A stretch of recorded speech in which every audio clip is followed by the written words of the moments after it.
Sesumbar 3 jenderal OPM dibalas mobilisasi pasukan siluman TNI Polri. Pasca sniper andalan ditembak mati Satgas Damai Kartens, 3 pimpinan OPM menyatakan perang gerilya di 3 wilayah. Juru bicara Manajemen Markas Pusat Komando Nasional TPNPB OPM, Syekh Sampo mengatakan, ketiganya adalah Kodam Intan Jaya, Kodam Paniai, dan Kodam Puncak Ilaga. 3 wilayah ini dipimpin 3 jenderal OPM, yakni Intan Jaya dipimpin Panglima Kodam Brigjen Unius Kogoya, Paniai dikomandoi Kodam Brigjen Matias Gobay, dan Puncak Ilaga oleh Kodam Brigjen Penny Murim.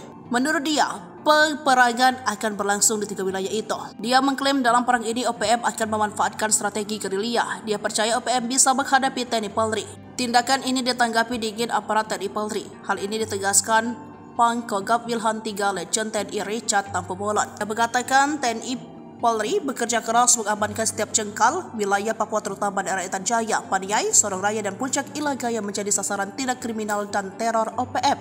Diketahui pasukan siluman TNI Polri sudah diturunkan mulai infanteri, Kostrad, Marinir, dan Denjaka Angkatan Laut, pasukan elit TNI Angkatan Udara, Kopasgat, dan pasukan elit dari TNI AD seperti Marinir hingga Denjaka. Lalu ada Satgas HBM gabungan anggota elit 3 Matra, pasukan siluman Nanggala Kopassus. TNI sebelumnya menerjunkan pasukan elit TNI Polri Satgas Damai Kartens dan pasukan elit Brimob nama Satgas Blukar. Sementara itu, Wakil Komandan Pangkalan Utama TNI Angkatan Lautan Sorong, Kolonel Rio Sukanto mengatakan langkah itu dilakukan dalam upaya menjaga keamanan dan ketertiban wilayah Papua. Dikabarkan TNI mengerahkan Denjaka yang selama ini dikenal tangguh di skala medan baik darat, udara, dan lautan sehingga mereka kerap dijuluki pasukan siluman.